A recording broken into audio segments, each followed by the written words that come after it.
Vamos falar de saúde agora? Hoje, dia 23 de setembro, é celebrado o Dia de Conscientização da Dermatite Atópica. Você já ouviu falar sobre esse assunto? A doença atinge cerca de 20% das crianças e 3% dos adultos. Ela é mais comum de se desenvolver no primeiro ano de vida. E a gente traz esse assunto agora para o quadro Só Saúde. Só Saúde, oferecimento.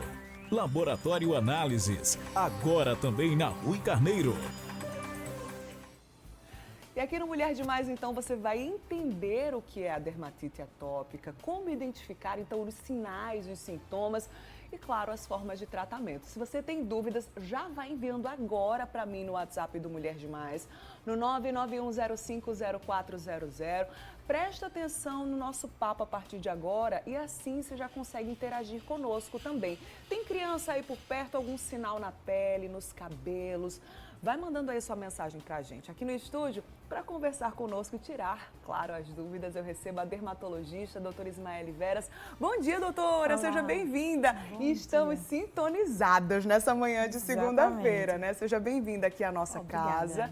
Isso é a sua missão, né? Tirar as dúvidas e fazer com que a gente entenda o que é a dermatite atópica. Então, já começando, explica pra gente o que é essa condição, doutora, dermatite atópica. O que é isso? Então, a dermatite atópica ela é uma doença inflamatória crônica que se caracteriza por muita coceira na pele, acompanhada de lesões avermelhadas. E por ela ter esse caráter crônico, geralmente ela inicia na infância. E aí 70% dos pacientes, né, das crianças, elas continuam sendo adultos atópicos. Sim, a gente já está vendo até algumas imagens na tela, porque aí a gente consegue exemplificar para quem está em casa. Porque o nome é até meio difícil, né, doutora? Dermatite atópica. Mas quando a gente vai vendo aí as imagens, alguns casos mais leves, outros um pouco mais graves, né? Inclusive aí o pezinho de uma criança a gente já consegue identificar. Por que ela é mais comum nas crianças, doutora? Então, porque na verdade ela é um distúrbio genético. Né? Então, assim, mesmo que ela ocorra em adulto, existe uma predisposição genética. Como a criança, ela ainda tem fatores imunológicos ainda muito precoces, não muito bem desenvolvidos. Então, essa criança, ela pode fazer alergia a qualquer coisa do ambiente. Certo. Pode ser ácaro, pode ser poeira, pode ser um perfume, pode ser um sabão de uma roupa, pode ser um amaciante. E aí, por ela ter essa pele mais sensível, ela começa a ter essas lesões que coçam muito, que começam a ferir. E aí, secundariamente, você pode ter uma infecção. E obviamente que incomoda, né? Porque ali tá coçando o tempo inteiro, vai gerando essas lesões, como a gente está vendo aí esse caso que é até um pouco mais grave, né, doutora? Isso vai se agravando se não tem a forma de tratamento adequada desde o comecinho, lá no primeiro ano de vida, se os pais, os responsáveis já começam a observar, já é importante começar de cara o tratamento? É importantíssimo. Por quê? A pele, a gente tem que ver que a função da pele é a defesa. Então, esses pacientes que têm dermatite atópica, eles têm uma defesa diminuída na pele. Com isso, eles vão ter infecções recorrentes, quer sejam por vírus, por fungos e por bactérias. Então, o importante é que, normalmente, esses sinais, eles aparecem após o primeiro ano. Então, de 1 a 5 anos é a época que a gente dá mais diagnóstico de dermatite atópica. Entendi. Então, começaram a surgir lesões vermelhas que coçam bastante. Se observar que aquela criança está com dificuldade de dormir, porque acontece muito essa coceira à noite, a criança não dorme, no outro dia ela passa o dia todo irritada, porque, consequentemente, não dormiu durante a noite. Então, deve-se procurar. Porque o início do tratamento é exatamente ter alguns cuidados, como principalmente a hidratação. Então, usar hidratantes específicos que vão repor essa barreira lipídica, porque como esses pacientes eles têm a pele mais seca, então eles coçam com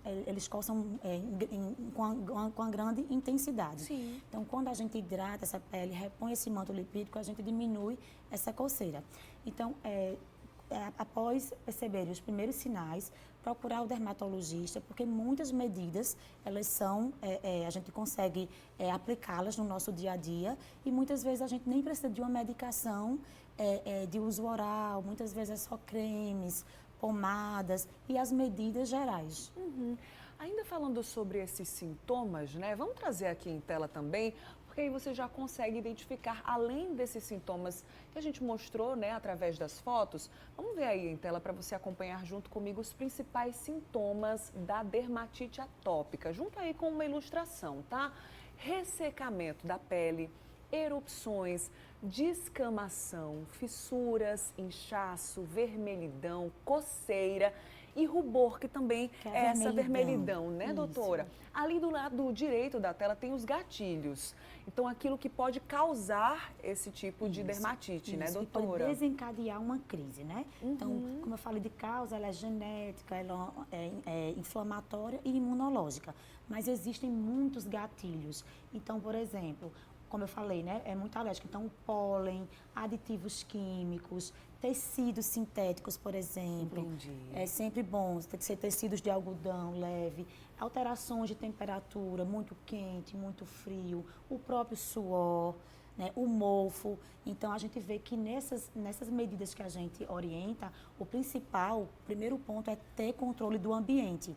Então, bichinho de pelúcia é ruim, animal de estimação por conta dos pelos, tá sempre com a superfície limpa, evitar o uso de água sanitária, por exemplo, esses alvejantes com produtos químicos muito fortes, que muitas vezes nem mesmo o contato com a substância, mas até o odor forte já desencadeia uma crise. E é sempre importante ressaltar que o fator psicológico ele é muito importante. Olha. Então, assim, as crianças, quando elas estão mudança de escola ou com algum problema familiar entre os pais, então elas absorvem muito isso e esses pacientes que têm dermatite atópica, eles vão ter mais facilmente uma crise.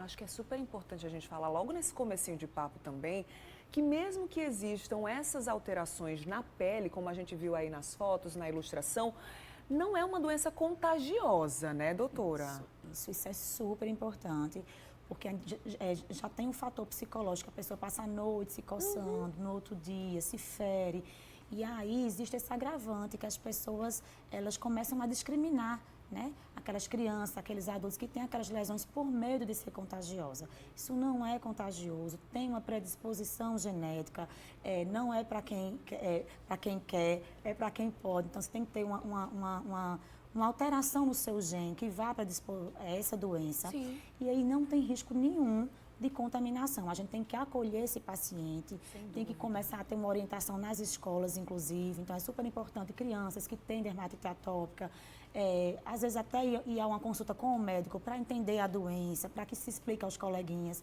e que eles não fiquem fazendo aquele bullying e acabem piorando esse psicológico da criança, que cada vez mais vai piorar as lesões. Com certeza. A gente vai continuar falando sobre esse assunto aqui no quadro Só Saúde. Você vai acompanhando os outros temas aqui no Mulher Demais desta segunda-feira e trazendo os seus questionamentos também. Através do 991050400. Tem QR Code aqui, ó, no cantinho da tela, então aponta a câmera do seu celular.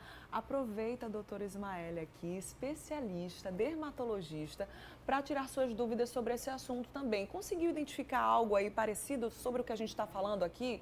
Dermatite atópica é o assunto de hoje e eu retomo daqui a pouquinho, tá certo, doutora? Sim. Combinadíssimo, então.